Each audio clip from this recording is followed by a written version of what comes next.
প্রাঙ্গণের দিকে মুখ এখন ওর। হঠাৎ মনে হলো উঠানের মাঝখানে দাঁড়িয়ে আছে দীর্ঘদেহী এক পুরুষ। ঠিক সেই সময় বিদ্যুৎ চমকালো একবার। মুহূর্তের জন্যে চোখ ঝলসানো আলোয় ভরে গেল চারিদিক। লোকটাকে চিনতে পারল কপালকুণ্ডলা, সাগর তীরের সেই কাপালিক।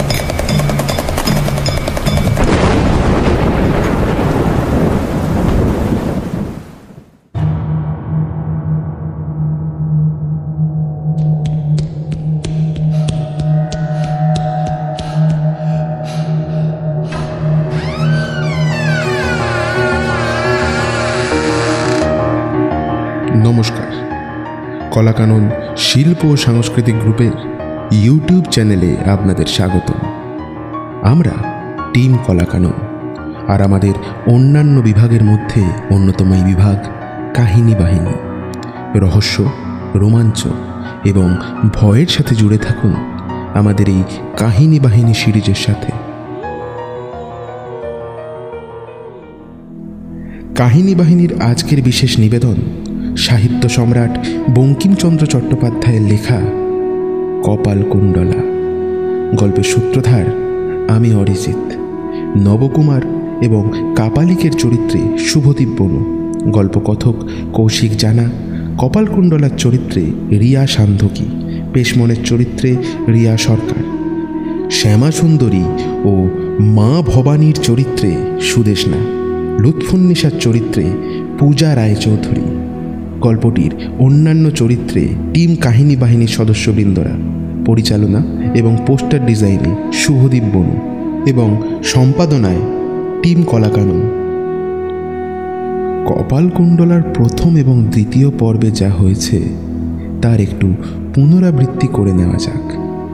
নৌকার যাত্রীরা নবকুমারকে রসুলপুরের নদীর একটি অজ্ঞাত দ্বীপে ছেড়ে নৌকায় করে সমুদ্রের দিকে রওনা দেয়। নবকুমার সেই দ্বীপের মধ্যেই ঘুরতে থাকে এবং দৈবাত নবকুমারের সঙ্গে এক কাপালিকের দেখা হয়। কাপালিকটি নবকুমারকে তার কুটিরে স্থান দেয় ঠিকই, কিন্তু নবকুমার জানত না যে কাপালিক আসলে তাকে বলি দেওয়ার অভিসন্ধিতে নিজের কুটিরে স্থান দিয়েছিল।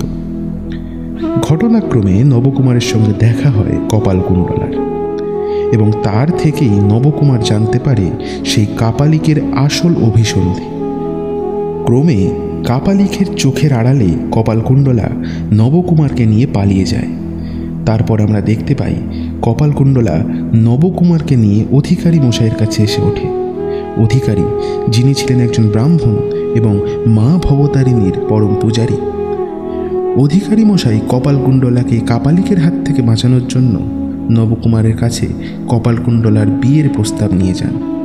নবকুমার অনেক ভেবেচিন্তে এই প্রস্তাব মেনে নেন এবং কপালকুণ্ডলাকে বিয়ে করে সেখান থেকে চলে যান। এই অধিকারী মশাই ছিলেন মা কালীর পরম পূজারী। অধিকারী কপালকুণ্ডলাকে সেই কাপালিকের হাত থেকে বাঁচানোর জন্য নবকুমারের কাছে কপালকুণ্ডলার বিয়ের প্রস্তাব নিয়ে যান। নবকুমার অনেক ভেবে চিন্তে এই প্রস্তাব মেনে নেন এবং কপালকুণ্ডলাকে বিয়ে করে সেখান থেকে চলে যায়। ক্রমে পরবর্তী পর্বে আমরা দেখি অধিকারীর দেওয়া টাকায় কপালকুণ্ডলাকে বিয়ে করে বর্ধমানের পথে রওনা হয় নবকুমার। পথে নবকুমারের সাথে সাক্ষাৎ হয় লুৎফুন্নিসা নামের এক অপরিচিতার, যিনি সম্রাট সেলিমের প্রধান দাসী ছিলেন। বুদ্ধিমত্তা, ছলচাতুরিতে এবং চরিত্র বর্ণনায় লুৎফুন্নিসার চেয়ে উত্তম কেউ নেই। নানাভাবে সে কপালকুণ্ডলার থেকে নবকুমারকে ছিনিয়ে নেবার আশা রাখে। শেষে নবকুমারকে সে জানায় সেই তার প্রথম স্ত্রী পদ্মাবতী। আসুন এইবার আমরা চলে যাই এই উপন্যাসের অন্তিম পর্বে। তাহলে শুরু করা যাক।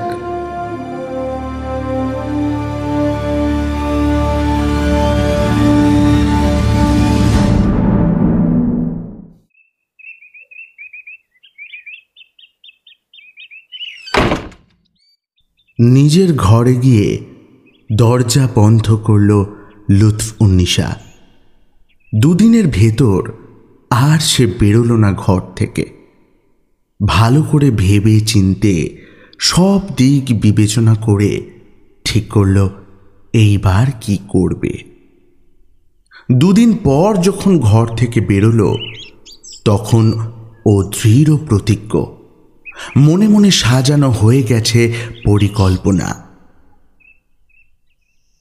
সন্ধ্যা হয়ে এসেছে। পেশম্যানের সাহায্য নিয়ে কাপড় পরছে লুৎফুন্নিসা। আশ্চর্য পোশাক আশাক, মেয়েরা কখনোই এমন পোশাক পরে না। কাপড় পরা শেষ করে আয়নার সামনে গিয়ে দাঁড়ালো সে। ঘুরে ফিরে একবার দেখল আয়নায় নিজের প্রতিবিম্ব। কেমন পেশমন? আর আমাকে চেনা যায়? কার সাধ্য? তাহলে আমি চললাম। ওদের বলে দাও আমার সাথে কাউকে যেতে হবে না। যদি দাসীর অপরাধ ক্ষমা করেন তবে একটা কথা জিজ্ঞাসা করি। কি? আচ্ছা, আপনার উদ্দেশ্যটা কি? আপাতত কপালকুণ্ডলার সাথে স্বামীর চির বিচ্ছেদ, পরে তিনি আমার হবেন। বেগম সাহেবা, ভালো করে ভেবে দেখুন। সে জায়গা নিবিড় বন, সামনে রাত, আপনি একা একা। আর কিছু বলার সুযোগ পেল না পেশম্যান। ঘর থেকে বেরিয়ে গেছে লুৎফুন্নিসা। সপ্তগ্রামের যে জনহীন জংলা এলাকায় নবকুমারের বাড়ি, সেই দিকে হেঁটে চলেছে লুৎফুন্নিসা। সন্ধ্যার আধার ক্রমে আরও গাঢ় হয়ে আসছে। আকাশে উঁকি দিতে শুরু করেছে মিটমিটে দু একটা তারা। সামনে পেছনে দুদিকেই নির্জন পথ। কিন্তু একটুও ঘাবড়ালো না লুৎফুন্নিসা। নবকুমারের বাড়ির কাছাকাছি যখন পৌঁছল তখন পুরো রাত হয়ে গেছে। নবকুমারের বাড়ির ঠিক পিছনেই ঘন বন। বনের প্রান্তে পৌঁছে একটা গাছের নিচে বসল লুৎফুন্নিসা। এতটা পথ হেঁটে ক্লান্ত লাগছে, একটু জিরিয়ে নিতে হবে। তাছাড়া যে কাজ করতে চলেছে সে সম্পর্কে শেষবারের মতো একটু ভেবেও নিতে চায় সে। হঠাৎ অস্পষ্ট একটা আওয়াজ কানে এলো তার। মানুষের গলার আওয়াজ, খুব আস্তে, অনেক দূর থেকে আসছে যেন। একঘেয়ে স্বরে কিছু একটা বলে চলেছে কেউ। কান খাড়া করে উঠে দাঁড়ালো লুৎফুন্নিসা। শব্দটা যেদিক থেকে আসছে তাকালো সেই দিকে। প্রথমে কিছুই দেখতে পেল না। একটু উঁচু হয়ে ভালো করে তাকালো। এইবার দেখতে পেল বনের ভেতর সামান্য দূরে একটা আলো জ্বলছে। সাহসে অনেক পুরুষের চেয়ে বড় লুৎফুন্নিসা। গাছপালার ফাঁকে ফাঁকে আলো লক্ষ্য করে এগিয়ে চলল সে। অল্প সময়েই পৌঁছে গেল আলোর উৎসের কাছাকাছি। আড়াল থেকে উঁকি দিয়ে দেখল যে আলো জ্বলছে তা হোমের আলো। যে শব্দ শুনতে পাচ্ছে তা মন্ত্রোচ্চারণের শব্দ। মন্ত্রের একটা মাত্র শব্দ বুঝতে পারল সে। একটা নাম, খুব পরিচিত একটা নাম। নামটা শোনার সঙ্গে সঙ্গেই গাছের আড়াল থেকে বেরিয়ে এলো লুৎফুন্নিসা। অগ্নিকুণ্ডের সামনে বসে মন্ত্র জপছে যে লোকটা, তার কাছে গিয়ে বসল।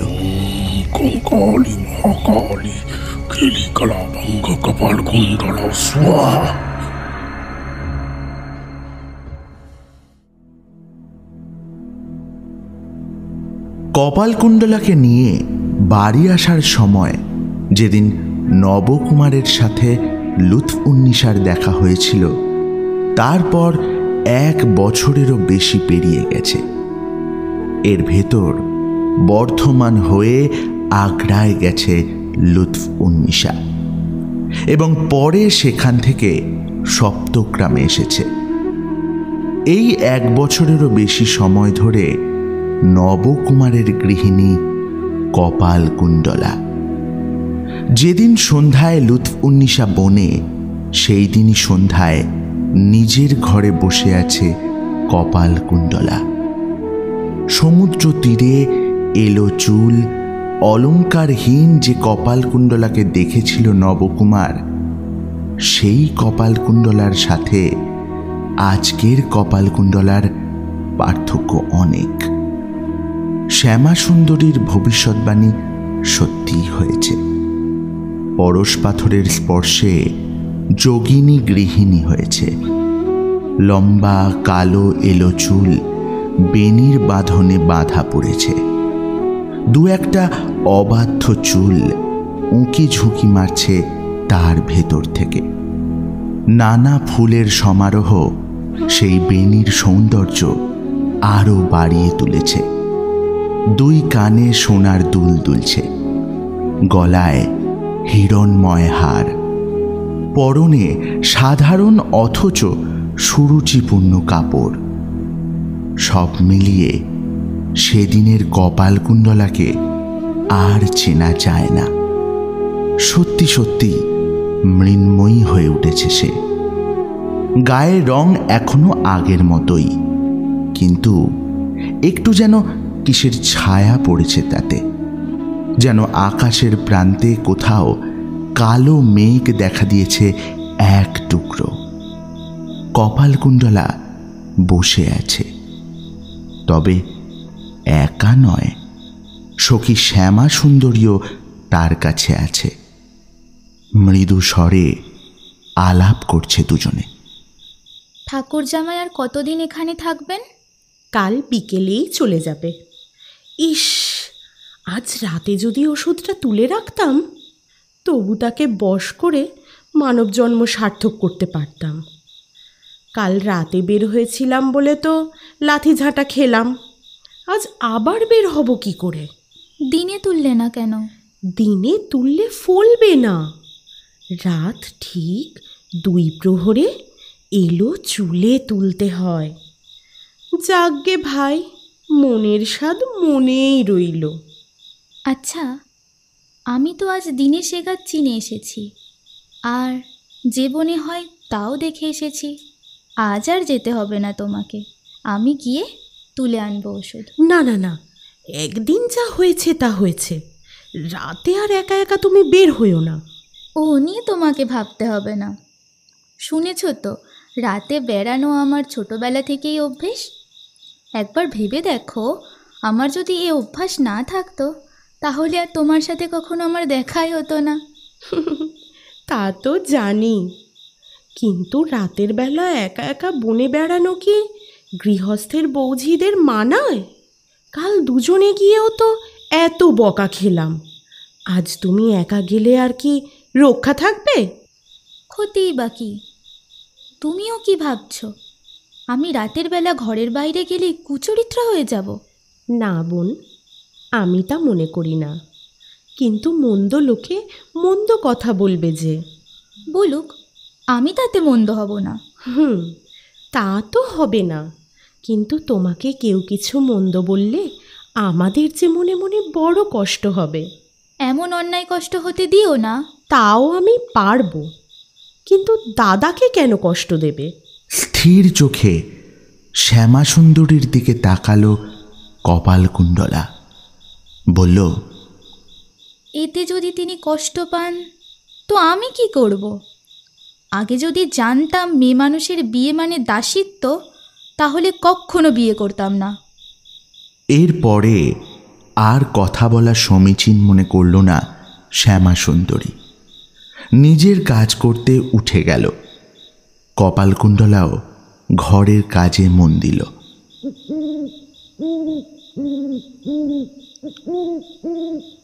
রাত্রি 1 প্রহর পেরিয়ে গেছে। ঘরের কাজ শেষ করে ওষুধের গাছ খুঁজতে যাওয়ার জন্যে বের হলো কপালকুণ্ডলা। জ্যোৎস্না রাত, বাইরের ঘরে বসেছিল নবকুমার। জানালা দিয়ে দেখতে পেল মৃন্ময়ী বের হয়ে যাচ্ছে। তাড়াতাড়ি ও বেরিয়ে পড়ল, এলো ঘর ছেড়ে। হাত ধরল মৃন্ময়ীর। কপালকুণ্ডলা জিজ্ঞেস করল, কি? কোথায় যাচ্ছ? কোমল গলায় জিজ্ঞেস করল নবকুমার। পুরোপুরি স্বাভাবিক ওর কণ্ঠস্বর। অভিযোগ বা কৈফিয়ত চাওয়ার চিহ্ন মাত্র নেই সে গলায়। স্বামীকে বশ করার জন্য ওষুধ চাই শ্যামাসুন্দরী, আমি সেই ওষুধ খুঁজতে যাচ্ছি। আচ্ছা বেশ, কাল তো একবার গিয়েছিলে, আজ আবার কেন? কাল খুঁজে পাইনি, আজ আবার খুঁজব। আচ্ছা, দিনে খুঁজলেও তো হয়। দিনে তুললে এই ওষুধ ফলে না।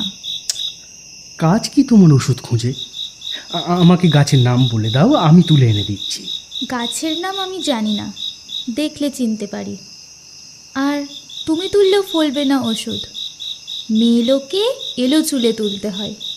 এখন যেতে দাও আমাকে, পরের উপকারে ব্যাঘাত করো না। শেষের কথা কটা একটু রুক্ষ স্বরে বলল কপালকুণ্ডলা। আর আপত্তি করল না নবকুমার। মৃদু স্বরে বলল, ঠিক আছে, ঠিক আছে, চলো আমিও যাই তোমার সাথে। অদ্ভুত শান্ত দৃষ্টিতে নবকুমারের চোখের দিকে তাকালো কপালকুণ্ডলা। এসো, আমি অবিশ্বাসিনী কিনা নিজের চোখেই দেখে যাও। আর কিছু বলতে পারল না নবকুমার। একটা দীর্ঘ নিঃশ্বাস ফেলে ছেড়ে দিল কপালকুণ্ডলার হাত। এক মুহূর্ত দাঁড়িয়ে না থেকে ঘরের দিকে ফিরে চলল সে। একা একা বনের ভেতর ঢুকল কপালকুণ্ডলা।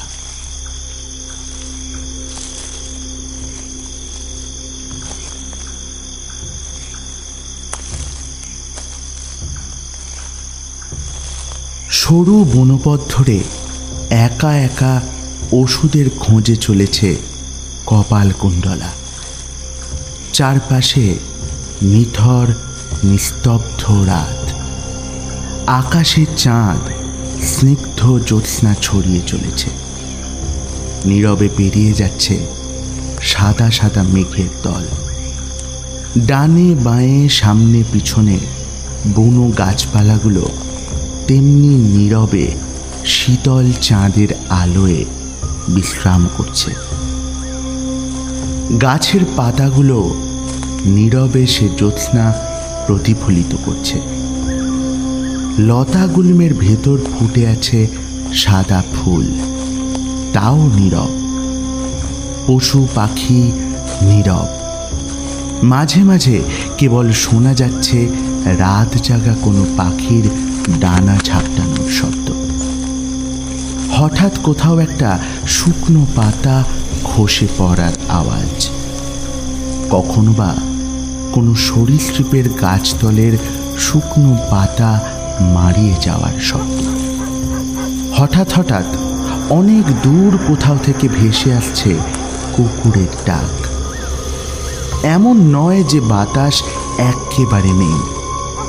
চৈত্রের শরীর জুড়ানো বাতাস অত্যন্ত ধীরে নিঃশব্দে বইছে। তাতে গাছের আগার দিকের পাতাগুলো একটু দুলছে, শুধু শব্দ করছে না কোনো। নীরবে নিঃশব্দে হেঁটে চলেছে কপালকুণ্ডলা। পুরনো দিনের স্মৃতি জেগে উঠছে ওর মনে। বালিয়াড়ির চূড়ায় সাগর থেকে ভেসে আসা হালকা বাতাসে ওর চুল উড়ত। স্বচ্ছ নীল আকাশের দিকে তাকালো। সাথে সাথে মনে পড়ে গেল সেই আকাশের মতোই বিশাল দিগন্ত বিস্তৃত সেই সমুদ্রের কথা। আনমনা হয়ে গেল কপালকুণ্ডলা। ভুলে গেল কোথায় যাচ্ছে, কেন যাচ্ছে। হাঁটতে হাঁটতে নিবিড় বনে চলে গেল সে। পথ দুর্গম হয়ে উঠল। মাথার ওপর গাছের ডালপাতায় প্রায় ঢাকা পড়ে গেল চাঁদ। রাতের আঁধার আরও গাঢ় হয়ে গেল যেন। পথ চলা যখন অসম্ভব হয়ে পড়ল, তখন সম্ভিত ফিরল কপালকুণ্ডলার। এদিক ওদিক তাকালো, কোথায় এসে পড়েছে বোঝার জন্যে। হঠাৎ খেয়াল করল গহন বনের এক জায়গায় আলো জ্বলছে। ছেলেবেলা থেকে সাগর পাড়ের গহীন অরণ্যে বেড়ে উঠেছে কপালকুণ্ডলা। এ ধরনের পরিস্থিতিতে ভয় পায় না সে, বরং একটু কৌতূহলী হয়ে ওঠে। ধীরে ধীরে সেই আলোর উৎসের দিকে এগিয়ে চলল সে। কিছু দূর এগোতেই দেখতে পেল ছোট্ট একটা অগ্নিকুণ্ড একটা গাছের নিচে। কোনো লোক নেই সেখানে। সামান্য দূরে ইটের তৈরি একটা ছোট্ট কুটির। গাছপালা ঝোপঝাড়ের জন্যে ভালো করে দেখা যাচ্ছে না। একটাই মাত্র ঘর। মানুষের গলার আওয়াজ ভেসে আসছে সেই ঘর থেকে। নিঃশব্দ পায়ে কুটিরের কাছে গেল কপালকুণ্ডলা। এখন পরিষ্কার শুনতে পাচ্ছে আওয়াজ। মনে হচ্ছে খুব সতর্কতার সাথে আলাপ করছে দুজন লোক, কিন্তু কি তা বুঝতে পারল না সে।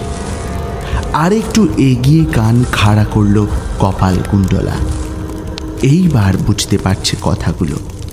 একজন বলছে, আমার অভিষ্ট মৃত্যু।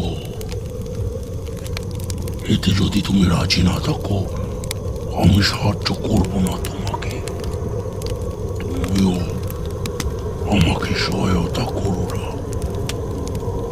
আমিও ভালো চাই না। জীবনের জন্য নির্বাসন হয় এমন কিছু হলে রাজি আছি, কিন্তু হত্যার কোনো চেষ্টা আমার দ্বারা হবে না, বরং বিরোধিতাই করব। তুমি অতি অদ্ভুত অজ্ঞান। তোমায় কিছু জ্ঞান দান করছি, মন দিয়ে শোনো। অত্যন্ত গোপন একটা কথা বলবো। তার আগে চারদিকটায় বার দিকে এসো। মানুষের নিঃশ্বাসের শব্দ পাচ্ছি যেন। যাও। কথাবার্তা ভালো করে শুনবার জন্যে দেওয়ালের একেবারে কাছে এসে দাঁড়িয়েছে কপালকুণ্ডলা। উত্তেজনা আর শঙ্কায় তার সত্যি ঘন ঘন আর ভারী শ্বাস বইছে। ঘরের ভেতরের কথাটা শোনা মাত্রই সচকিত হলো সে। শ্বাস বন্ধ করে ভাবল পালাবে কি না। এমন সময় একজন বেরিয়ে এলো কুটির ছেড়ে। সঙ্গে সঙ্গেই সে দেখতে পেল কপালকুণ্ডলাকে। কপালকুণ্ডলাও পরিষ্কার চাঁদের আলোয় দেখতে পেল আগন্তুক পুরুষের অবয়বটা। দেখে ভয় পাবে না খুশি হবে বুঝতে পারল না। ব্রাহ্মণের পোশাক আগন্তুকের গায়ে, সামান্য ধুতি পরা, উত্তরীয় জড়ানো শরীর, বয়সের কিছুমাত্র চিহ্ন নেই মুখে। দেখলে মনে হয় সবে কৈশোর পেরিয়েছে। মুখটা খুব সুন্দর, সুন্দরী মেয়ের মুখের মতো সুন্দর। মেয়েদের ভেতর দেখা যায় না এমন একটা দৃঢ়তা আছে তার চেহারায়। পুরুষের চুলের মতো ছোট ছোট করে ছাঁটা নয় চুলগুলো। মেয়েদের মতো লম্বা, ছড়িয়ে আছে পিঠে, কাঁধে, বাহুতে। বুকের ওপর এসে পড়েছে দু এক গুচ্ছ চুল। চওড়া কপাল, সামান্য ফোলা, মাঝখানে একটু উঁচু হয়ে আছে একটা শিরা। চোখ দুটোতে বিদ্যুতের তেজ। কিন্তু এই সৌন্দর্যের ভেতরেও কেমন একটা ভয়ঙ্কর ভাব যেন ফুটে উঠেছে যুবকের চেহারায়। খাপ খোলা লম্বা একটা তরবারি তার হাতে। কোনো করাল কামনার ছায়া যেন পড়েছে ফর্সা মুখটায়। তীক্ষ্ণ চোখে তাকিয়ে আছে সে কপালকুণ্ডলার দিকে, যেন দেখে নিচ্ছে অন্তরের অন্তঃস্থল পর্যন্ত। ভয় পেয়ে গেল কপালকুণ্ডলা। দুজনেই কিছুক্ষণ তাকিয়ে রইল দুজনের দিকে। দুজনেই নীরব, চোখের পলক পর্যন্ত পড়ছে না। যুবকই প্রথম সংবিত ফিরে পেল। ফিসফিস করে জিজ্ঞেস করল, কে তুমি? 1 বছর আগে হিজলির কেয়াবনে যদি কেউ এ প্রশ্ন করত তাহলে সঙ্গে সঙ্গে সঙ্গত জবাব দিতে পারত কপালকুণ্ডলা। কিন্তু এখন ও কিছুটা হলেও গৃহস্থ রমণী, ঝটপট উত্তর দিতে পারল না। ওকে নিরুত্তর দেখে ব্রাহ্মণ বেশি গম্ভীর অথচ নিচু গলায় জিজ্ঞেস করল, কপালকুণ্ডলা, এত রাতে এই গহন বনে কি জন্য এসেছো তুমি? অপরিচিত নিশাচর পুরুষের মুখে নিজের নাম শুনে অবাক হলো কপালকুণ্ডলা। ভয় একটু বাড়ল তার। এবারেও কোনো জবাব বেরোল না তার মুখ দিয়ে। আবার জিজ্ঞেস করল ব্রাহ্মণ বেশি যুবক, তুমি আমাদের কথাবার্তা শুনেছ? হঠাৎই যেন কথা বলার ক্ষমতা ফিরে পেল কপালকুণ্ডলা। যুবকের প্রশ্নের জবাব না দিয়ে বলল, আমিও তাই জিজ্ঞেস করছি, এই রাতে বনের ভিতর কি কুপরামর্শ করছিলে তোমরা দুজনে? জবাব দিল না যুবক। নীরবে ভাবছে কি যেন। কাজ উদ্ধারের নতুন একটা ফন্দি মাথায় এসেছে। কপালকুণ্ডলার হাত ধরল সে, টেনে নিয়ে চলল কুটির থেকে দূরে। ভীষণ রাগ হলো কপালকুণ্ডলার। ঝটকা মেরে ছাড়িয়ে নিল হাত। কপালকুণ্ডলার কানের কাছে মুখ এনে অত্যন্ত মৃদু স্বরে বলল যুবক, চিন্তা কি? আমি পুরুষ নই। আরো অবাক হলো কপালকুণ্ডলা। কথাটা পুরোপুরি বিশ্বাস হলো না তার। একেবারে যে অবিশ্বাস হলো তাও নয়। নীরবে ব্রাহ্মণ বেশির সাথে সে চলল। কুটির থেকে বেশ কিছুটা দূরে এসে আগন্তুক ওর কানে কানে বলল, আমরা কি কুপরামর্শ করছিলাম শুনবে? তা তোমারই সম্পর্কে। আগ্রহ বাড়ল কপালকুণ্ডলার। শুনবো। তাহলে যতক্ষণ ফিরে না আসি অপেক্ষা করো এখানে। কুটিরের দিকে চলে গেল ছদ্মবেশী। চুপচাপ কিছুক্ষণ বসে রইল কপালকুণ্ডলা। যা দেখেছে আর শুনেছে তাতে বেশ ভয় পেয়েছে সে। একা একা অন্ধকার বনের ভেতরে বসে থাকতে থাকতে আরও বেড়ে উঠল তার উদ্বেগ। বিশেষ করে এই ছদ্মবেশী কি উদ্দেশ্যে ওকে বসিয়ে রেখে গেল তা কে বলতে পারে। সুযোগ পেয়ে নিজের কুমতলব সফল করবার জন্যই হয়তো বসিয়ে রেখে গেছে। কি করবে বুঝতে পারছে না সে।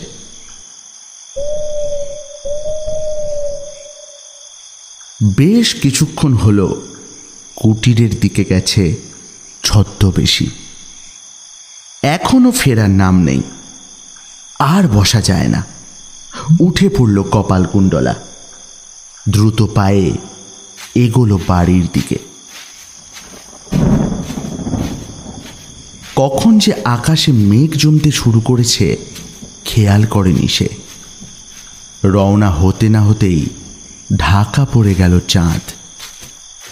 বনের ভেতর যে সামান্য আলো ছিল তাও ঢেকে গেল নিকষ কালো আঁধারে। হাঁটার গতি বাড়িয়ে দিল কপালকুণ্ডলা। হঠাৎ খসখস একটা শব্দ হলো পিছনে। কেউ যেন সন্তর্পণে পা ফেলছে।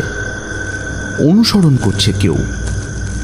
পেছনে ফিরে তাকালো সে, কিন্তু গাঢ় অন্ধকারে দেখতে পেল না কিছু। ব্রাহ্মণ বেশি হয়তো আসছে পেছন পেছন, ভাবল কপালকুণ্ডলা। সেই সরু বনপথের কাছে চলে এসেছে সে। এখানে অন্ধকার তত গাঢ় নয়। দৃষ্টিপথে মানুষজন থাকলে দেখা যায়, কিন্তু কিছুই দেখতে পেল না কপালকুণ্ডলা। একবার ভাবল একটু অপেক্ষা করি, পর মুহূর্তে ভাবল দরকার নেই। দ্রুত পায়ে এগিয়ে চলল সে। অনেকটা পথ পেরিয়ে এসেছে কপালকুণ্ডলা।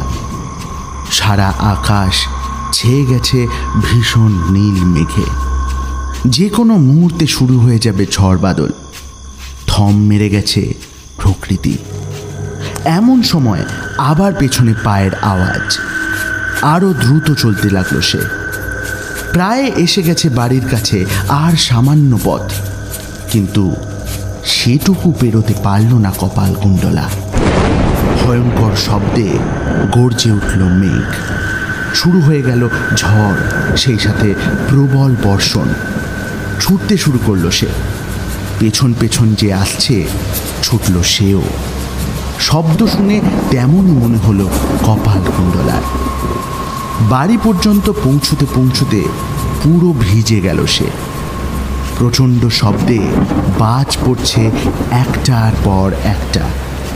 বিদ্যুৎ চমকাচ্ছে ঘন ঘন। বৃষ্টি পড়ছে মুষলধারে। কোনো রকমে বাড়ির কাছ পর্যন্ত এলো কপালকুণ্ডলা।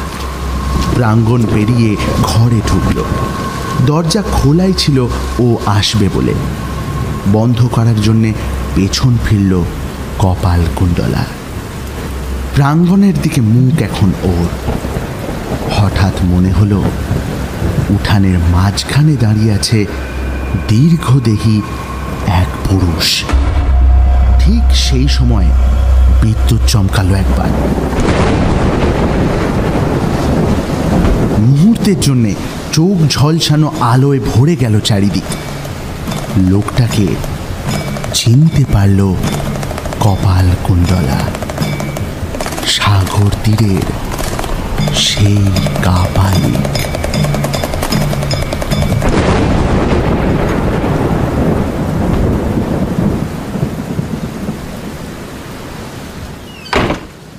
দরজা বন্ধ করল কপালকুণ্ডলা। ধীর পায়ে শোয়ার ঘরে এলো। নিঃশব্দে শুয়ে পড়ল পালঙ্কে। মানুষের মন অনন্ত সাগরের মতো। প্রচণ্ড বাতাস যখন তার উপর দিয়ে বয়ে যেতে থাকে, কেউ তার ঢেউ গুনতে পারে কি? কপালকুণ্ডলার মনে যে ঢেউ রাশি বিক্ষুব্ধ হয়ে চলেছে, কে তা গুনবে? মনের দুঃখে শোয়ার ঘরে আসেনি নবকুমার। একা একা শুয়ে আছে কপালকুণ্ডলা। ঘুম আসছে না। বারবার মনের পর্দায় ভেসে উঠছে বৃষ্টি ভেজা জটা জুটোধারী সেই মূর্তি। প্রবল বাতাসে বারবার দুলে উঠছিল তার জটা। আগের সব ঘটনা মনে মনে আলোচনা করে দেখল কপালকুণ্ডলা। কাপালিকের সাথে যে আচরণ করে সে চলে এসেছে তা মনে পড়ল। গভীর বনের ভেতর যেসব পৈশাচিক কাজ করত কাপালিক, তা স্মরণ হল। ওর করা ভৈরবী পূজা, নবকুমারের বন্ধন, সব মনে পড়তে লাগলো এক এক করে। শিউরে উঠল সে। আজ রাতের সব ঘটনাও ভেসে উঠল মনের পর্দায়। শ্যামার ওষুধের আকাঙ্ক্ষা, নবকুমারের নিষেধ, তার সঙ্গে ওর দুর্ব্যবহার, তারপরে বনের অরণ্যের জ্যোৎস্না ভেজা সৌন্দর্য, গভীর বনের ভেতর আলো, কুটির, দুই লোকের কথাবার্তা, ছদ্মবেশী যুবক, তার অসাধারণ রূপ, সবই মনে পড়তে লাগল।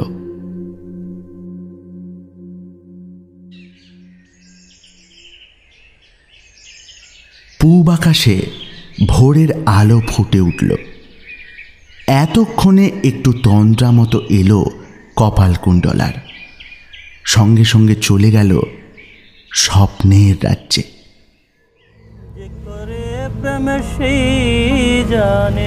নৌকায় চড়ে সাগর পাড়ি দিচ্ছে সে। সুন্দর সাজানো নৌকা, বসন্ত রঙের পতাকা উঠছে তাতে। ফুলের মালা গলায় দিয়ে বাইছে মাঝিরা। রাধাকৃষ্ণের প্রেমগান তাদের গলায়। পশ্চিম আকাশ থেকে সোনা ঝরিয়ে চলেছে সূর্য। সোনার বৃষ্টি পেয়ে হাসছে সমুদ্র। আকাশে মেঘের দল ছোটাছুটি করে স্নান করছে সেই সোনার বৃষ্টিতে। হঠাৎ রাত্রি হলো। কোথায় যেন ঢাকা পড়ে গেল সূর্য। সোনারঙা মেঘগুলো হারিয়ে গেল কোথায়। ঘন কালো মেঘ ছেয়ে ফেলল আকাশ। চারিদিকে অথই সাগর। দিক ঠিক করার কোনো উপায় নেই। নৌকা ঘোরালো মাঝিরা, কিন্তু ঠিক করতে পারল না কোন দিকে বাইবে। গান বন্ধ করলো তারা। ছিঁড়ে ফেলল গলার মালাগুলো। আপনা থেকেই খসে জলে পড়ে গেল বসন্ত রঙের পতাকাখানি। বাতাস উঠল। পাহাড়ের সমান বিশাল এক একটা ঢেউ এগিয়ে আসছে নৌকার দিকে। হঠাৎ সেই ঢেউয়ের ভেতর থেকে মাথা উঁচু করল প্রকাণ্ড এক জটা জুতোধারী পুরুষ। বাঁ হাতে তুলে নিল কপালকুণ্ডলার নৌকা। এইবার ডুবিয়ে দেবে সাগরের গভীরে। এমন সময় সেই ব্রাহ্মণবেশী অপূর্ব সুন্দর যুবক এসে ধরল নৌকাখানি। জিজ্ঞেস করল, তোমায় রাখবো না ডুবাবো? প্রথমে কিছু বলতে পারল না কপালকুণ্ডলা। তারপর হঠাৎই ওর মুখ থেকে বেরিয়ে এলো, ডোবাও। নৌকা ছেড়ে দিল ব্রাহ্মণবেশী।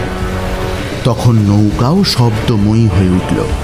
বলল, আমি আর এ ভার বইতে পারি না, আমি পাতালে প্রবেশ করি। বলতে বলতে কপালকুণ্ডলাকে জলে ছুঁড়ে দিয়ে সাগরে ডুব দিল নৌকা। ঘুম ভেঙে গেল কপালকুণ্ডলার। ঘেমে নে একাকার হয়ে গেছে সে। চোখ মেলে দেখল ভোর হয়ে এসেছে। জানালা খোলা। তার ভেতর দিয়ে মৃদু বাতাস ঢুকছে ঘরে। বাইরে গাছপালার শাখা পল্লব মৃদু দুলছে সেই বাতাসে। পাখির দল ব্যাকুল হয়ে কুজন করছে। উঠে বসল কপালকুণ্ডলা। জানালার দিকে তাকালো। কতকগুলো সুন্দর বুনো লতা এলোমেলোভাবে দুলছে সেইখানে। খাট থেকে নেমে ধীরে ধীরে এগিয়ে গেল সে। এলোমেলো লতাগুলো সাজিয়ে দিতে লাগলো জানালার ওপর। হঠাৎ একটা চিঠি বের হলো সেগুলোর ভিতর থেকে। কপালকুণ্ডলা অধিকারীর ছাত্রী, পড়তে জানে। চিঠি খুলে পড়ল, আজ সন্ধ্যার পর কাল রাতের ব্রাহ্মণ কুমারের সাথে দেখা করবে। তোমার নিজের সম্পর্কে নিতান্ত প্রয়োজনীয় যে কথা শুনতে চেয়েছিলে তা শুনবে। আমি ব্রাহ্মণবেশী। সারাদিন ভাবনা চিন্তায় কাটল কপালকুণ্ডলার। বুঝতে পারছে না ব্রাহ্মণবেশীর সাথে দেখা করা ঠিক হবে কিনা। স্বামী ভক্ত যুবতীর পক্ষে রাতে নির্জনে অপরিচিত পুরুষের সাথে দেখা করা উচিত নয়, এই কথা ভেবে ওর মনে দ্বিধা জেগেছে তা নয়। এই বিষয়ে ওর সিদ্ধান্ত পরিষ্কার। দেখা করার উদ্দেশ্য খারাপ না হলে এমন সাক্ষাতে দোষ নেই। পুরুষে পুরুষে বা নারীতে নারীতে যেমন দেখা করার অধিকার, নারী পুরুষের সাক্ষাতেও দুজনেরই তেমন অধিকার থাকা উচিত বলে তার ধারণা। তাছাড়া ব্রাহ্মণবেশী পুরুষ কি না তাতেই সন্দেহ আছে। সুতরাং সেই বিষয়ে ভাবনা নেই তার। দেখা করে বিপদে পড়তে হবে কিনা তা নিয়েই ভাবছে সে। প্রথমে ব্রাহ্মণবেশীর কথাবার্তা, পরে কাপালিকের দেখা পাওয়া, তারপরে স্বপ্ন। সব মিলিয়ে কেমন যেন সন্দেহ হচ্ছে কপালকুণ্ডলার। বিপদ ঘনিয়ে আসছে। তা না হলে কথা নেই বার্তা নেই সেই কাপালিক এসে হাজির হবে কেন এখানে? এই ব্রাহ্মণ বেশি মনে হয় তার সহচর, সুতরাং তার সাথে দেখা করাতেও বিপদের সম্ভাবনা আছে। সে তো স্পষ্টই বলেছে কপালকুণ্ডলার সম্পর্কেই পরামর্শ হচ্ছিল। ব্রাহ্মণ কুমার যার সাথে আলাপ করছিল সে সম্ভবত কাপালিক। সেই আলাপে কোনো একজনের মৃত্যুর সংকল্প প্রকাশ পাচ্ছিল, অন্ততপক্ষে চির নির্বাসনের। কার? ব্রাহ্মণ বেশি তো স্পষ্টই বলেছে কপালকুণ্ডলার সম্পর্কেই ষড়যন্ত্র হচ্ছিল। তার মানে ওরই মৃত্যু বা চির নির্বাসন কল্পনা হচ্ছিল। আচ্ছা, হলোই বা, তারপর স্বপ্ন। ওই স্বপ্নের তাৎপর্য কি? স্বপ্নে চরম দুঃসময়ে ওকে রক্ষা করতে চেয়েছিল ব্রাহ্মণ বেশি, কাজেও তাই ফলেছে। সব কথা খুলে বলতে চাইছে ব্রাহ্মণ কুমার। স্বপ্নে কপালকুণ্ডলা বলেছে ডোবাও, বাস্তবেও কি সেই রকমই বলবে? না না, ওকে বাঁচানোর জন্যে স্বপ্নে উপদেশ দিয়েছেন দয়াময়ী ভবানী। ব্রাহ্মণ বেশি এসে উদ্ধার করতে চাইছে ওকে। তার সাহায্য না নিলে ডুবে যাবে। অতএব দেখা করাই ঠিক হবে। সিদ্ধান্ত নিয়ে ভাবনা চিন্তার ইতি টানল কপালকুণ্ডলা। অস্থিরতার ভেতর কেটে গেল দিনটা। সন্ধ্যার পর কোনো রকমে ঘরের কাজ শেষ করে বনের পথে রওনা হলো কপালকুণ্ডলা। যাওয়ার আগে শোয়ার ঘরের প্রদীপটা উজ্জ্বল করে রেখে গেল, কিন্তু যেই ও ঘর ছেড়ে বের হলো অমনি নিভে গেল প্রদীপ। দ্রুত পায়ে বনের দিকে হেঁটে চলেছে কপালকুণ্ডলা। হঠাৎ খেয়াল হলো কোথায় দেখা করবে ব্রাহ্মণ বেশির সাথে তা ভুলে গেছে। চিঠিতে লেখা ছিল, এখন মনে আসছে না কিছুতেই। চিঠিটা আবার পড়ে দেখা দরকার। ঘরে ফিরে এলো কপালকুণ্ডলা। সকালে যেখানে চিঠি রেখেছিল সেইখানে খুঁজে দেখল, কিন্তু পেল না চিঠি। মনে পড়ল চুল বাঁধার সময় খোঁপার ভেতর রেখেছিল, যেন সব সময় সেটা সঙ্গেই থাকে। খোঁপার ভেতর আঙুল চালিয়ে খুঁজল, আঙুলে ঠেকল না চিঠি। খোঁপা খুলে ফেলল, পাওয়া গেল না। তবু ঘরের যেখানে যেখানে রাখা সম্ভব সব জায়গায় খুঁজল, কিন্তু নেই চিঠিটা। বাতাসে মিলিয়ে গেছে যেন। শেষে কাল যেখানে দেখা হয়েছিল আজও সেখানেই দেখা হতে পারে ভেবে আবার রওনা হলো সে। চুল বাঁধার কথা আর মনে নেই তার। অবিবাহিতা মেয়ের মতো এলো চুলে হেঁটে চলল কপালকুণ্ডলা বনপথ ধরে।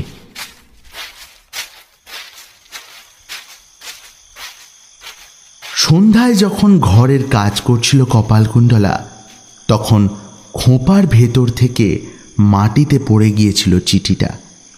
খেয়াল করেনি সে। নবকুমার দেখেছিল। খোঁপার ভেতর থেকে চিঠি খসে পড়ল দেখে বিস্মিত হল নবকুমার, কৌতূহলীও। একটু পরে কপালকুণ্ডলা অন্যদিকে যেতেই চিঠিটা তুলে নিয়ে বাইরে চলে এলো নবকুমার। পড়ে দেখল, ওই চিঠি পড়ে একটাই সিদ্ধান্ত করা সম্ভব। নবকুমারও তাই করল। যে কথা কাল শুনতে চেয়েছিলে সে কথা শুনবে। কি সে কথা? প্রেমের কথা? ব্রাহ্মণ বেশি মৃন্ময়ীর প্রেমিক? যে আগে রাতের কথা জানে না তার পক্ষে আর কোনো সিদ্ধান্তে আসা সম্ভব নয়। চিতার আগুন যেভাবে জ্বলতে শুরু করে, প্রথমে দৃষ্টি আচ্ছন্ন করা ধোঁয়া তারপর কাঠে আগুন, তারপর একে একে সমস্ত অঙ্গ প্রত্যঙ্গ জ্বলে ওঠা। চিঠি পড়ে তেমন অবস্থা হলো নবকুমারের। প্রথমে ভালোভাবে বুঝতে পারল না, পরে সন্দেহ, তারপর নিশ্চিত ধারণা, শেষে জ্বালা। মানুষের মন বেশি কষ্ট বা বেশি সুখ একেবারে অনুভব করতে পারে না, ধীরে ধীরে অনুভব করে। প্রথমে ধোঁয়া আচ্ছন্ন করল নবকুমারকে, পরে আগুনের শিখায় উত্তপ্ত হল তার মন, শেষে দাউ দাউ আগুনে পুড়তে লাগল হৃদয়। আগে দু একবার খেয়াল করেছে কোনো কোনো বিষয়ে ওর অবাধ্য কপালকুণ্ডলা, বিশেষ করে নিষেধ সত্ত্বেও যেখানে খুশি সেখানে একা একা যায়, যার তার সাথে ইচ্ছে মতো আচরণ করে। তাছাড়া ওর নিষেধ অমান্য করে একা একা বনে জঙ্গলে ঘুরে বেড়ায়। আর কেউ হলে এতদিনে সন্দিহান হয়ে যেত, কিন্তু নবকুমার কখনো সন্দেহ করেনি কপালকুণ্ডলাকে। সন্দেহ করলে ওর নিজের জীবনই যে দুঃসহ হয়ে উঠবে।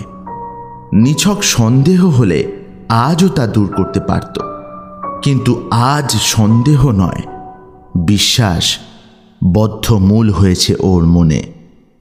যন্ত্রণার প্রথম বেগটা থিতিয়ে এলো ধীরে ধীরে। নীরবে বসে অনেকক্ষণ কাঁদল নবকুমার। একটু শান্ত হলো ওর মনটা। কি করবে ঠিক করে ফেলল মনে মনে। আজ কিছু বলবে না কপালকুণ্ডলাকে। সন্ধ্যায় যখন বনে যাবে তখন গোপনে অনুসরণ করবে তাকে। ওর মহাপাপ নিজ চোখে দেখবে, তারপর বিসর্জন দেবে এই তুচ্ছ জীবন। কপালকুণ্ডলাকে কিছু বলবে না, নিজের প্রাণ বিনষ্ট করবে। না করে কি করবে? জীবনের এই দুর্বহ ভার বইবার শক্তি তার আর হবে না। মনে মনে প্রস্তুত হয়ে বাড়ির খিড়কি দরজার দিকে লক্ষ্য রাখতে লাগল নবকুমার। কখন বনের পথে রওনা হয় কপালকুণ্ডলা। সন্ধ্যার পরপরই ঘর ছেড়ে বেরিয়ে গেল কপালকুণ্ডলা। চুপচাপ অপেক্ষা করতে লাগল নবকুমার। কপালকুণ্ডলা কিছু দূর যাওয়ার পর বেরোল সেও। তারপরেই খেয়াল করল ফিরে আসছে কপালকুণ্ডলা। তাড়াতাড়ি আড়ালে সরে এলো নবকুমার। ঘরে গিয়ে ঢুকল কপালকুণ্ডলা।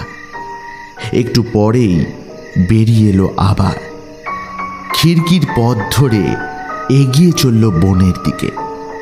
পেছন পেছন যাওয়ার জন্য আড়াল থেকে বেরিয়ে আসতে যাবে নবকুমার, এমন সময় দেখল সামনে ওর পথ জুড়ে দাঁড়িয়ে আছে দীর্ঘকায় এক পুরুষ।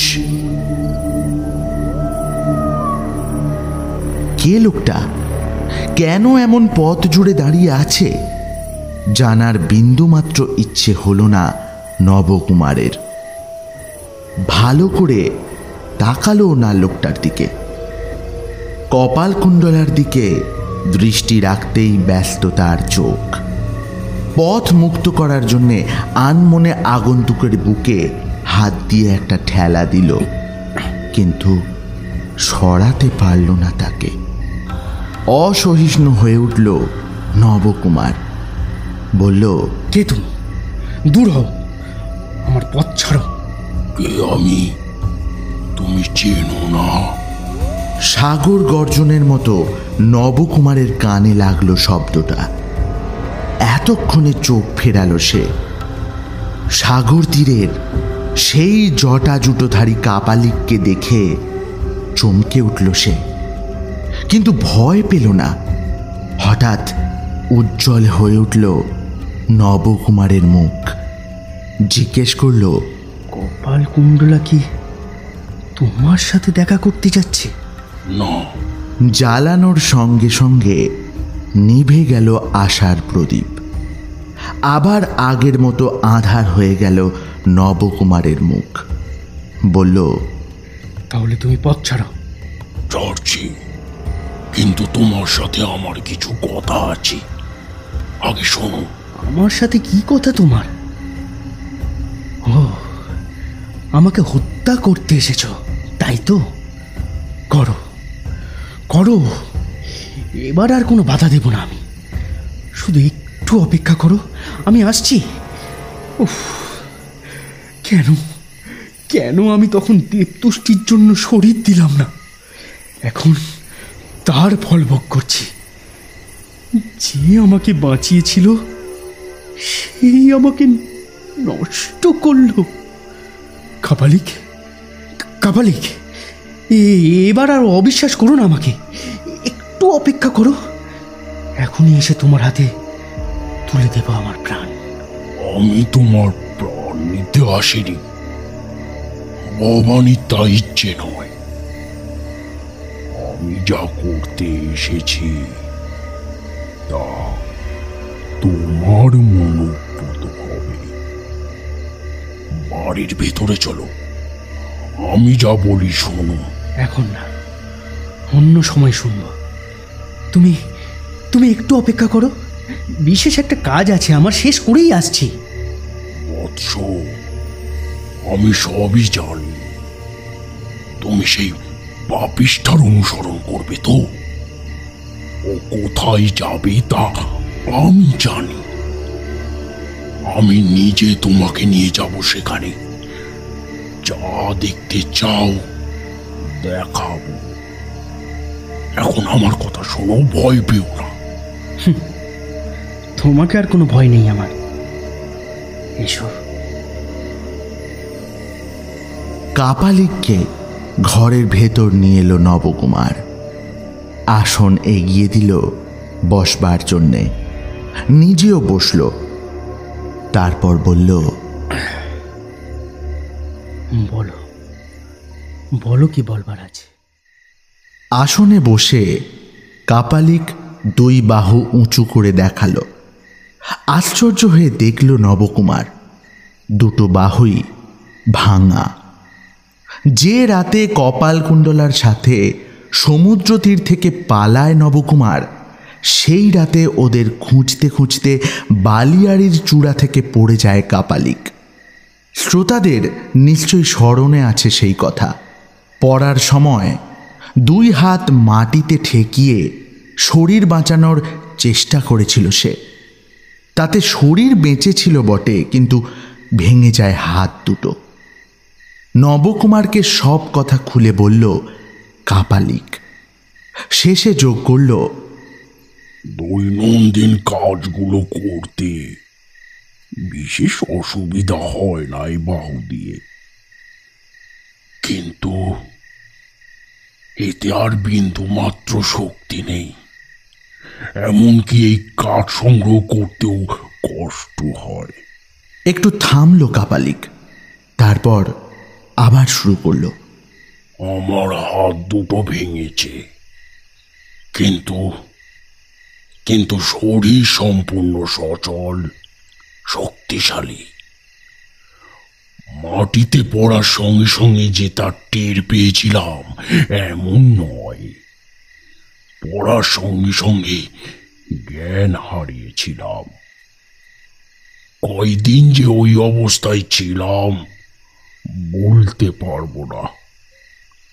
2 রাত, 1 দিন হবে বোধ হয়। ভোরবেলায় আবার জ্ঞান ফিরে পেলাম পুরোপুরি। তার ঠিক আগেই একটা স্বপ্ন দেখছিলাম আমি, যেন ভবানী। বলতে বলতে রোমাঞ্চিত হয়ে উঠল কাপালিকের শরীর। যেন ভবানী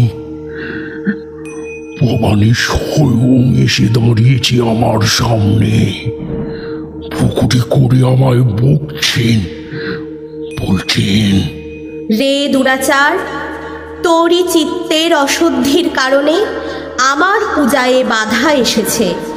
এতদিন ইন্দ্রিয়ের লালসায় অন্ধ হয়ে তুই এই কুমারীর রক্তে আমার পূজা করিসনি। অতএব এই কুমারী হতেই তোর আগের সব সাধনার ফল নষ্ট হলো। আমি তোর পূজার কখনো গ্রহণ করব না। তখন আমি কেঁদে লুটিয়ে পড়লাম মায়ের চরণে। প্রসন্ন হলেন মা, বললেন, বৎস, ঠিক আছে, প্রায়শ্চিত্ত করলে আবার তোমার পূজা আমি গ্রহণ করব। আমি কেঁদে জিজ্ঞেস করলাম, কি কি প্রায়শ্চিত্ত মা, কি? জননী উত্তর দিলেন, সেই কপাল কুণ্ডলাকে আমার কাছে বলি দেবে। যতদিন না পারো আমার পূজা করো না।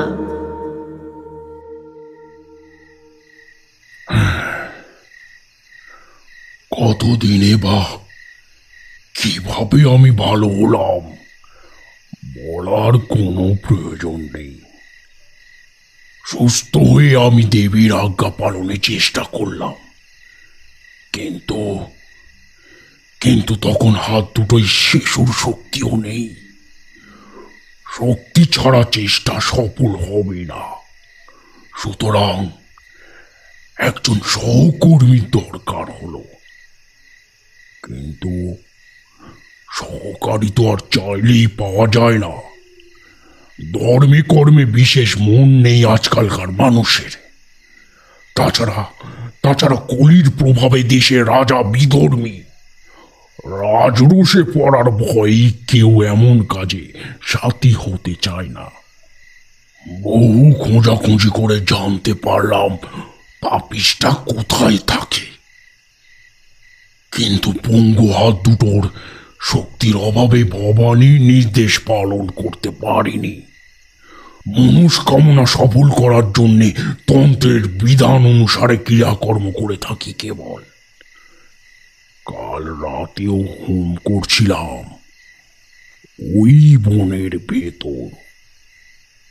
সেই সময় নিজের চোখে দেখলাম এক ব্রাহ্মণ কুমারের মিলন হলো কপাল কুণ্ডলার সাথে। আজও দেখা করতে যাচ্ছি তার সাথে।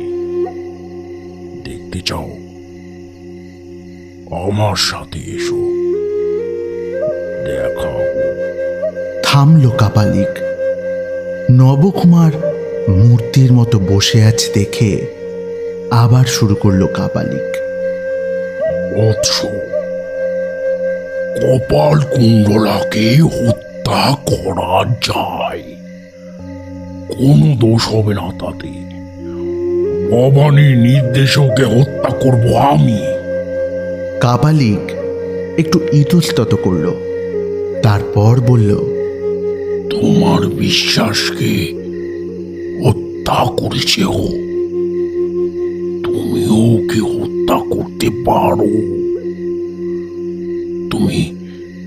তুমি সাহায্য করবে আমাকে, বলো। এই অবিশ্বাসিনীকে ধরে আমার সাথে যজ্ঞের জায়গায় নিয়ে চলো। নিজ হাতে বলি দাও একে। ঈশ্বরের কাছে যে অপরাধ করেছ তা থেকে মাপ পাবে। পবিত্র কাজে অক্ষয় পুণ্য সঞ্চয় হবে। বিশ্বাসঘাতিনী শাস্তি হবে, প্রতিশোধ নেওয়াও হবে। কাপালিক থামল, কোনো জবাব দিল না নবকুমার। ঘেমে নিয়ে উঠেছে সে। ওকে নীরব দেখে কাপালিক আবার বলল, বৎস, যা দেখাবো বলেছিলাম তা দেখবে চলো। ঘর্মাক্ত দেহে ধীরে ধীরে উঠে দাঁড়ালো নবকুমার। রওনা হলো কাপালিকের সঙ্গে। দ্বিতীয়বার ঘর থেকে বেরিয়ে বনে ঢুকেছে কপালকুণ্ডলা। হাঁটতে হাঁটতে পৌঁছল কালকের সেই ভাঙা বাড়ির কাছে। ব্রাহ্মণবেশীকে পেল সেইখানে। যদি দিন হতো তাহলে দেখতে পেত তার মুখ আজ মলিন। ওকে দেখে ব্যস্ত হলো ব্রাহ্মণবেশী। বলল, যে কোনো মুহূর্তে কাপালিক এসে পড়তে পারে। এখানে এখানে আলাপ করা ঠিক হবে না, অন্য জায়গায় চলো। পুরো বাড়ি থেকে সামান্য দূরে ফাঁকা একটা জায়গা, চারপাশে গাছপালা, মাঝখানে ফাঁকা একটা পথ বেরিয়ে গেছে সেইখান থেকে। ব্রাহ্মণবেশীর সাথে সেইখানে গেল কপালকুণ্ডলা। বসল দুজনে। ব্রাহ্মণ কুমার বলল, প্রথমে নিজের পরিচয় দিই।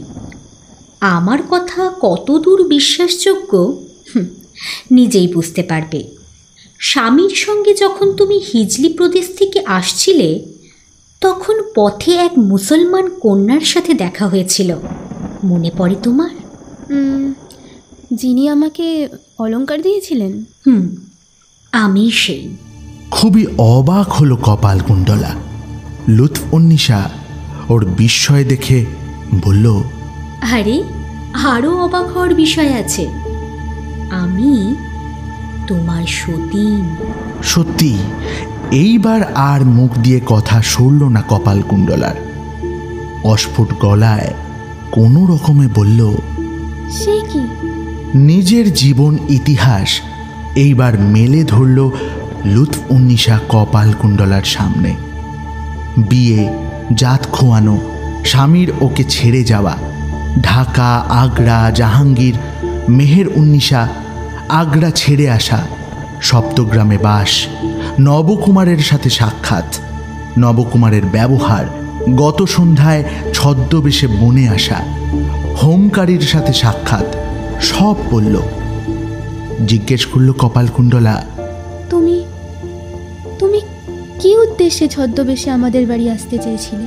তোমার সাথে স্বামীর চির বিচ্ছেদ জন্মানোর উদ্দেশ্যে। কপালকুণ্ডলা চিন্তা করতে লাগলো।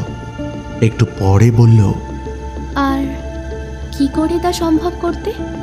আপাতত তোমার সতীত্বের প্রতি সন্দেহ জন্মে দিতাম স্বামীর মনে, কিন্তু সে কথায় আর কাজ কি, সে বুদ্ধি তো বাদ দিয়েছি। এখন যদি তুমি আমার পরামর্শ মতো কাজ করো, তবে তোমাকে দিয়েই আমার উদ্দেশ্য পূর্ণ হবে, তোমারও মঙ্গল হবে। হোমকারীর মুখে তুমি কার নাম শুনেছিলে? তোমারই। তিনি তোমার মঙ্গল কামনায় না অমঙ্গল কামনায় হোম করেন তা জানার জন্য প্রণাম করে তার কাছে বসলাম। হোম শেষে তোমার নাম যোগ করে হোমের উদ্দেশ্য কি জিজ্ঞেস করলাম। সামান্য একটু আলাপ করতেই বুঝতে পারলাম তোমার অমঙ্গলই তার হোমের উদ্দেশ্য। আমারও এক উদ্দেশ্য, তাকে জানালামও সে কথা। সঙ্গে সঙ্গে ফাঁদে পড়ে গেলাম। বিশেষ পরামর্শের জন্য আমাকে ওই ভাঙা বাড়িতে নিয়ে গেলেন তিনি। তারপর জানালেন তার ইচ্ছে, তোমার মৃত্যুই তার লক্ষ্য। কিন্তু আমার ইচ্ছে তা নয়। সন্দেহ নেই সারা জীবন কেবল পাপই করেছি, তাই বলে পাপের পথে আমার এতদূর অধঃপতন হয়নি যে নিরাপরাধ একটা মেয়ের হত্যায় সহায়তা করব। আমি সম্মতি দিলাম না কাপালিকের কথায়। এই সময় তুমি ওখানে উপস্থিত হয়েছিলে, বোধহয় শুনেছ দু একটা কথা। হ্যাঁ, আমি ওরকম আলাপই শুনেছিলাম। আমাকে অবোধ অজ্ঞান ভেবে কিছু উপদেশ দিতে চাইলেন হোমকারী। শেষটায় কি দাঁড়ায় তা জেনে তোমাকে উচিত সংবাদ দেব বলে তোমাকে বনের ভেতর রেখে গেছিলাম। তারপর আর ফিরে এলে না কেন? মেলা বকবক করলেন উনি, শুনতে শুনতে দেরি হয়ে গেল। লোকটাকে ভালো করেই চেনো তুমি। কে সে অনুমান করতে পারছো? যার কাছে আমি বড় হয়েছি সেই কাপালিক? হ্যাঁ, সাগর তীরে তোমাকে পাওয়ার থেকে শুরু করে সব বললেন তিনি। তোমার বড় হওয়া, নবকুমার এলো, তার সাথে পালালে তুমি, সব। তোমরা পালানোর পর যা যা ঘটেছিল তাও বললেন। সেসব তুমি জানো না, বলছি শোনো। এরপর বালিয়াড়ির চূড়া থেকে কাপালিকের পড়ে যাওয়া, হাত ভাঙা স্বপ্ন সব বলল লুৎফুন্নিসা। মা ভবানীর স্বপ্নাদেশের বর্ণনা শুনে চমকে শিউরে উঠল কপালকুণ্ডলা। চঞ্চল হয়ে উঠল মনে মনে।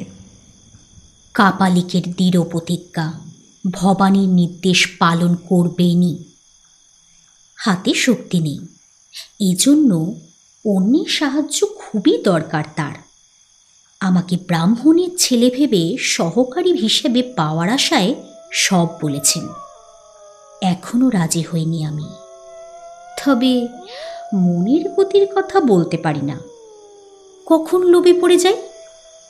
কিন্তু আশা করি কখনোই রাজি হব না, বরং বিরোধিতাই করব।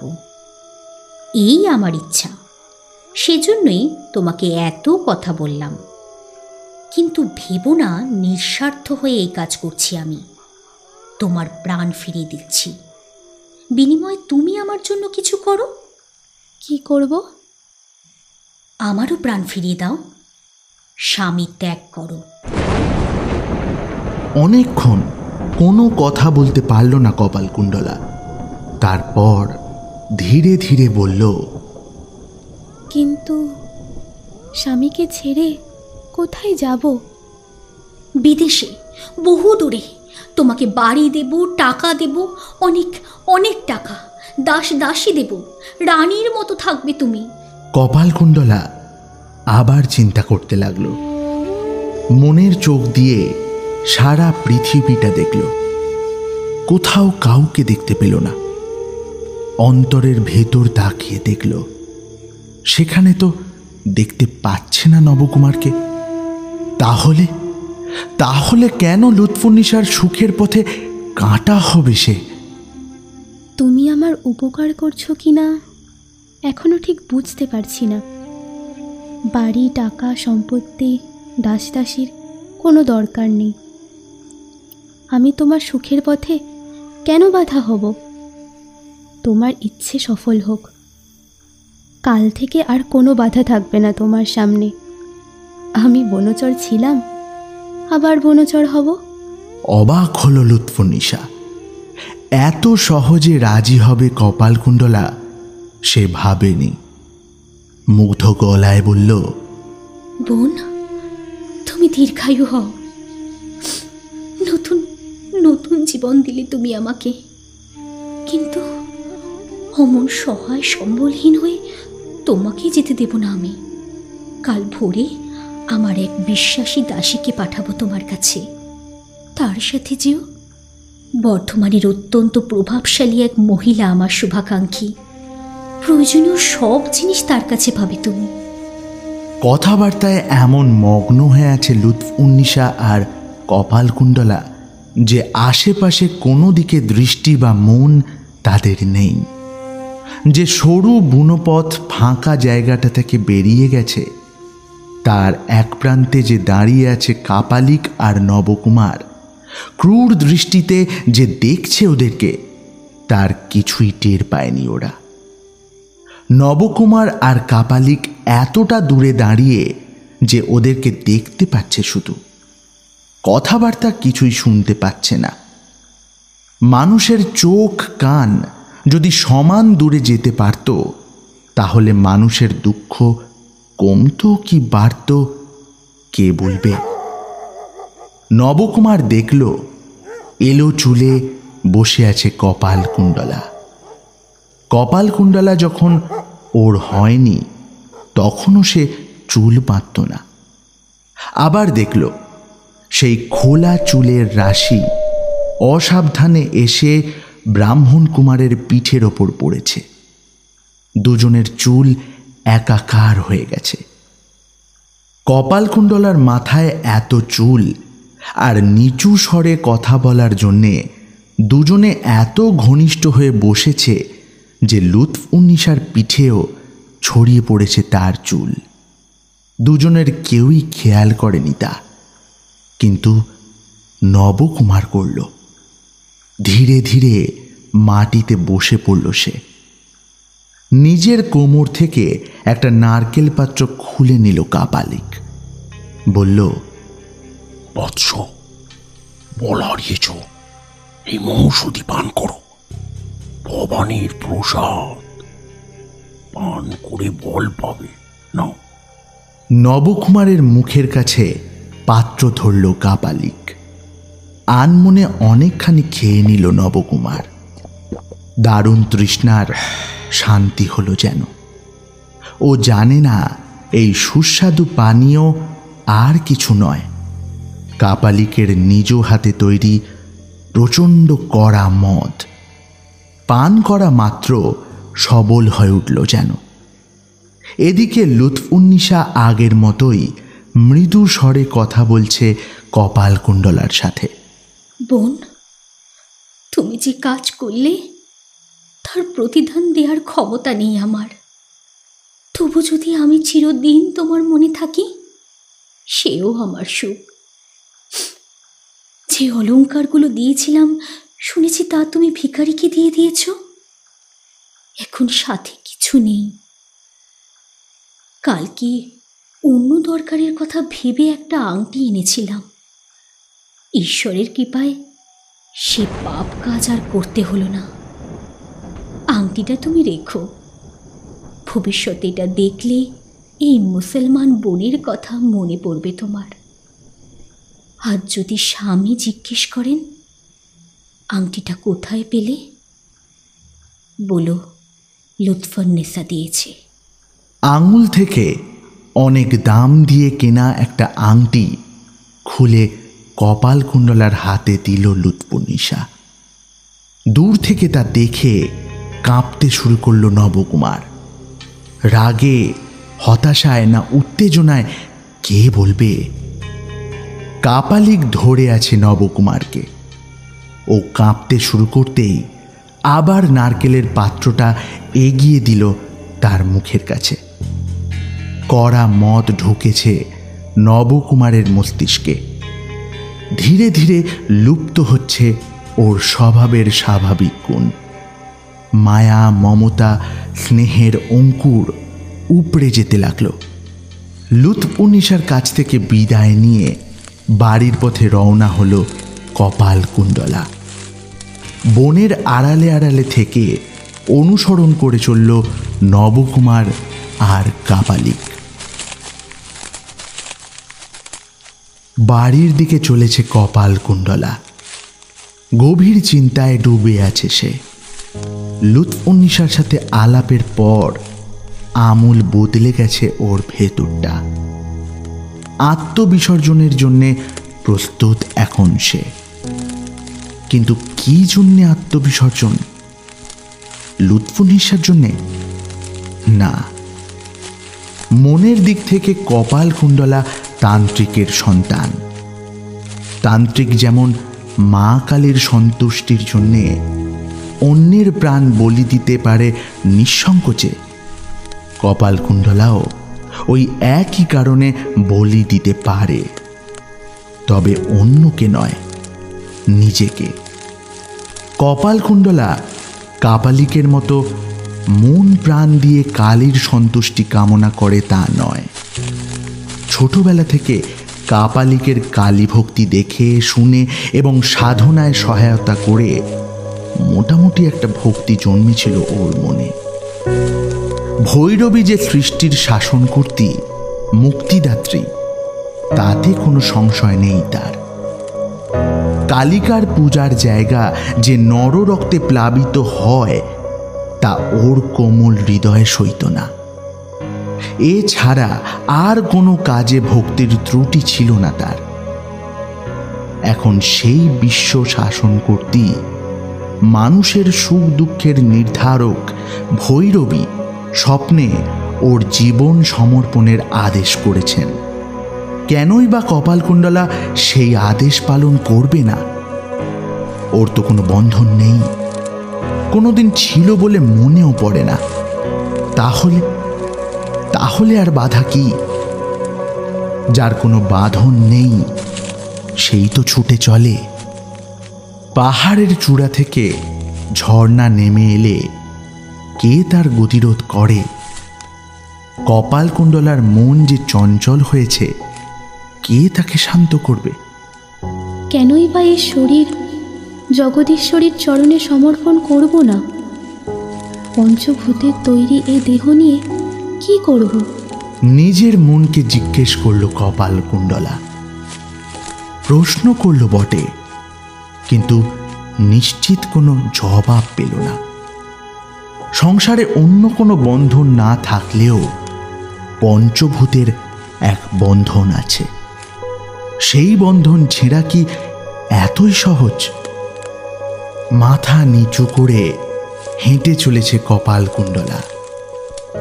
মানুষের মন যখন অসহনীয় কোনো ভাবে আচ্ছন্ন হয়, পৃথিবীর আর কিছুর দিকেই লক্ষ্য থাকে না, তখন অপ্রাকৃতিক জিনিসও বাস্তব হয়ে দেখা দেয় সামনে।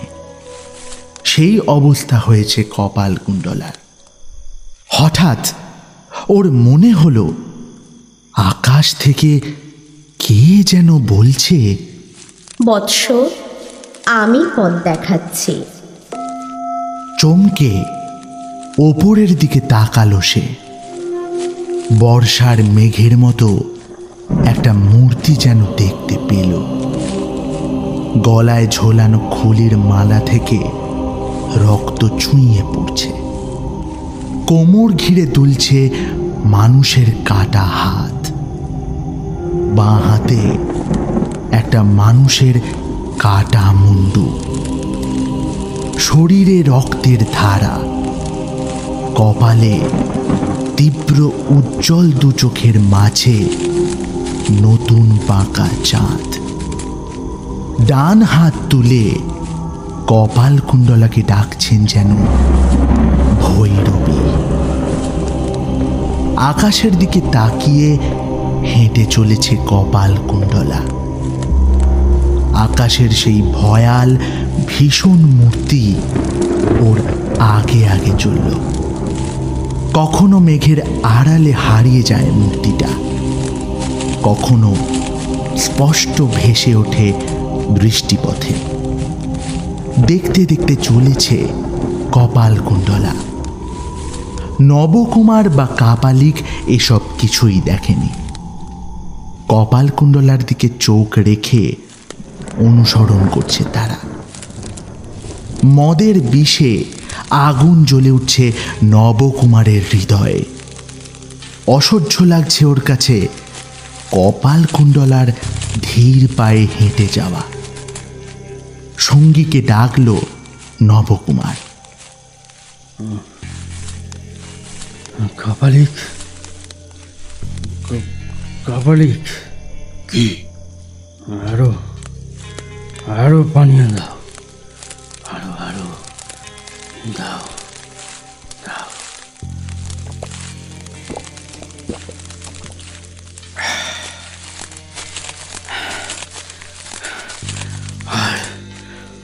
আর দেরি কেন? আর দেরি কেন? আর দেরি কেন? কপালকুণ্ডলা! চমকে উঠল কপালকুণ্ডলা। আজকাল কেউ ওকে কপালকুণ্ডলা বলে ডাকে না। মুখ ফিরিয়ে দাঁড়ালো সে। ধীরে ধীরে ওর সামনে এসে দাঁড়ালো নবকুমার আর কাপালিক। চাঁদের আবছা আলোয় হঠাৎ করে ওদের চিনতে পারল না কপালকুণ্ডলা। কাঁপা কাঁপা গলায় জিজ্ঞেস করলো, কে কে তোমরা? তোমরা কি যমদূত? পর মুহূর্তে চিনতে পারল দুজনকেই। বলে উঠল, না না, পিতা, পিতা, তুমি কি আমায় বলি দিতে এসেছো? দৃঢ় মুষ্টিতে কপালকুণ্ডলার হাত ধরল নবকুমার। করুণা মাখানো কোমল গলায় কাপালিক বলল, বৎস, আমাদের সাথে এসো। বলে পথ দেখিয়ে নিয়ে চলল সে পূজার জায়গার দিকে। আকাশের পানে দৃষ্টি মেলে দিল কপালকুণ্ডলা।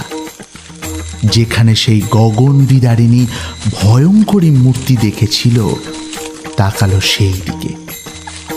ওর মনে হলো খলখল হাসি হাসছে রণরঙ্গিনী।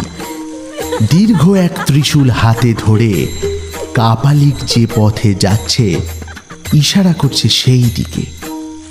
একটা কথাও বলতে পারল না কপালকুণ্ডলা। হতাশ ক্লান্ত ভঙ্গিতে অনুসরণ করল কাপালিকের। শক্ত হাতে ওর হাত ধরে পাশাপাশি চলল নবকুমার।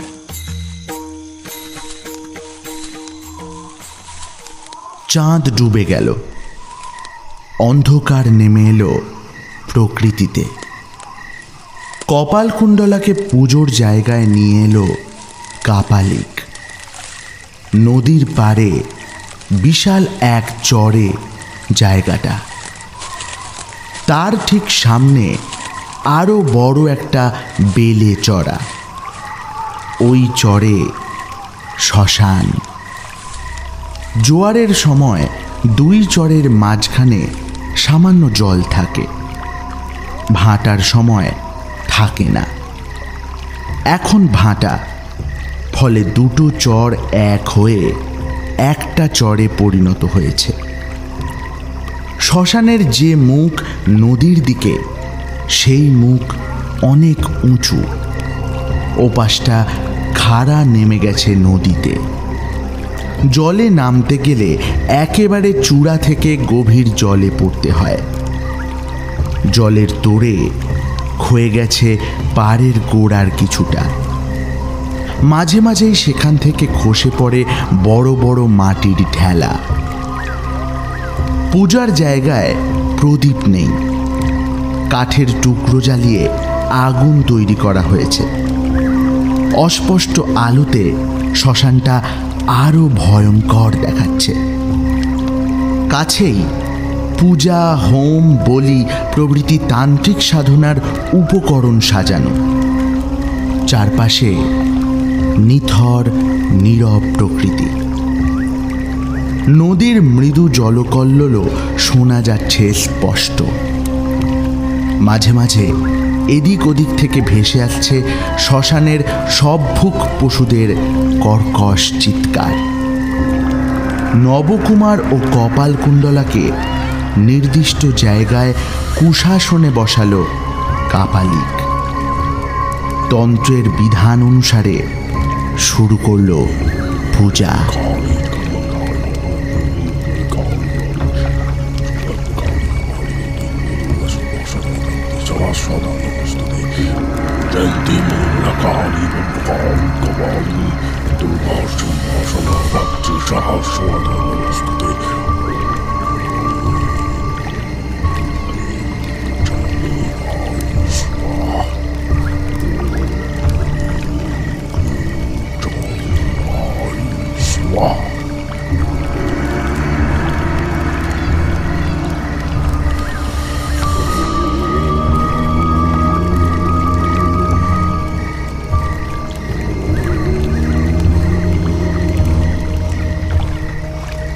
পূজার প্রথম পর্ব শেষ হলো। কাপালিক নবকুমারকে আদেশ করল, কপালকুণ্ডলাকে স্নান করে আনো। কপালকুণ্ডলার হাত ধরে উঠে দাঁড়ালো নবকুমার। শ্মশানের উপর দিয়ে নিয়ে চলল স্নান করানোর জন্য। ছড়িয়ে থাকা হাড়ের টুকরো ফুটতে লাগলো ওদের পায়ে। নবকুমারের পায়ের আঘাতে ভেঙে গেল একটা জল ভরা শ্মশান কলস। কলসটার পাশেই একটা শব পড়ে আছে। হতভাগার সৎকার করেনি কেউ। দুজনেরই পা লাগলো তাতে। কপালকুণ্ডলা একটু ঘুরে এড়িয়ে গেল সবটা। নবকুমার মারিয়ে গেল সেটা। চারিদিকে ঘুরছে সবভুক পশুর দল। আচমকা দুজন জীবিত মানুষের আবির্ভাবে তীব্র গলায় প্রতিবাদ করে উঠল তারা। আক্রমণের ভঙ্গি করল দু একটা। ভয়ে পালালো কেউ কেউ। কপালকুণ্ডলা অনুভব করল হাত কাঁপছে নবকুমারের। জিজ্ঞেস করল, কি হলো, ভয় পাচ্ছ? মদের ঘোর ক্রমে কেটে আসছে নবকুমারের। গম্ভীর গলায় উত্তর দিল, ভয় না মৃন্ময়, না। তাহলে কাঁপছো কেন? যে স্বরে প্রশ্নটা করল কপালকুণ্ডলা, তা কেবল রমণী কণ্ঠেই সম্ভব।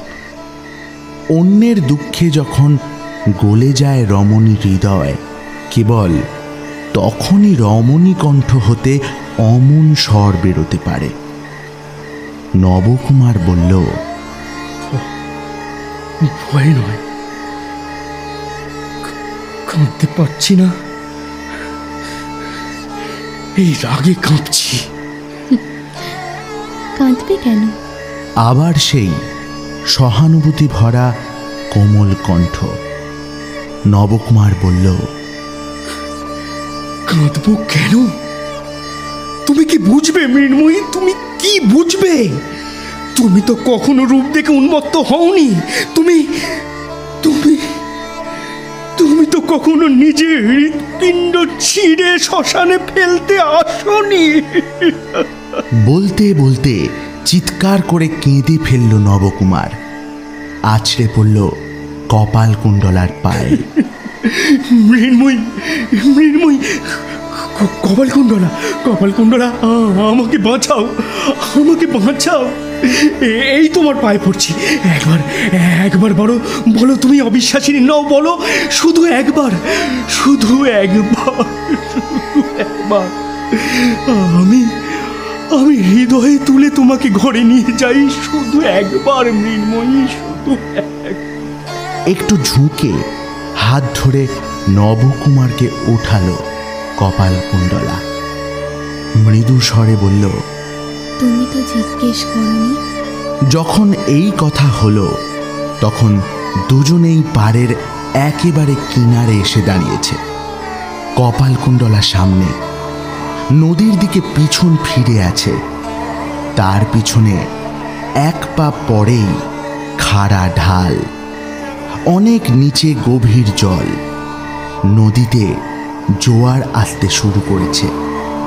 কপালকুণ্ডলার পায়ের নিচে একটা ফাটল, জলের তোড়ে চরের গোড়া ক্ষয়ে গেছে। ফলে ফাটল দেখা দিয়েছে পারে, ভেঙে পড়তে পারে যে কোনো সময়। কপালকুণ্ডলা মৃদু স্বরে বলল, তুমি তো জিজ্ঞেস করনি, জিজ্ঞেস করনি তুমি। আমার কি মাথা ঠিক আছে? কি কি জিজ্ঞেস করবো বলো মৃন্ময়ী, কি কি বলো, বলো বলো। আমাকে, শুধু আমাকে তুমি বাঁচাও। চলো চলো ঘরে চলো মৃন্ময়ী, চলো। যা জিজ্ঞেস করবে বলবো। আজ যাকে দেখেছ সে পদ্মাবতী। আমি অবিশ্বাসিনী নই, যা বললাম সত্যি। কিন্তু আমি আর ঘরে যাব না। ভবানীর চরণে দেহ বিসর্জন দিতে এসেছি, নিশ্চয়ই তাই করব। তুমি ঘরে যাও, আমি মরব। আমার জন্য খামাখা কষ্ট পেও না। না মৃন্ময়ী, না মৃন্ময়ী। বলতে বলতে কপালকুণ্ডলাকে ধরার জন্যে দু হাত বাড়ালো নবকুমার, কিন্তু কপালকুণ্ডলাকে আর পেল না। চৈত্র বাতাসের আঘাতে বিরাট এক ঢেউ বয়ে গেল পাড়ের, যেখানে কপালকুণ্ডলা দাঁড়িয়ে আছে তার গোড়া দিয়ে। অমনি কপালকুণ্ডলাকে নিয়ে ভেঙে পড়ল ফাটলের ওপাশের মাটির চাঙড়টা। পাড় ভাঙার শব্দ শুনল নবকুমার। হারিয়ে যেতে দেখল কপালকুণ্ডলাকে। আর্তনাদ করে উঠল নবকুমার, কপালকুণ্ডলা না! সঙ্গে সঙ্গে জলে লাফিয়ে পড়ল সেও। সাঁতার কেটে ডুব দিয়ে খুঁজতে লাগলো কপালকুণ্ডলাকে। অনেকক্ষণ খুঁজল নবকুমার, কিন্তু পেল না কপালকুণ্ডলাকে। নিজেও আর উঠল না। সেই অনন্ত নদী প্রবাহে বসন্ত বাতাসে বিক্ষিপ্ত ঢেউয়ের দোলা দুলতে দুলতে নবকুমার ও কপালকুণ্ডলা কোথায় গেল? কোথায়?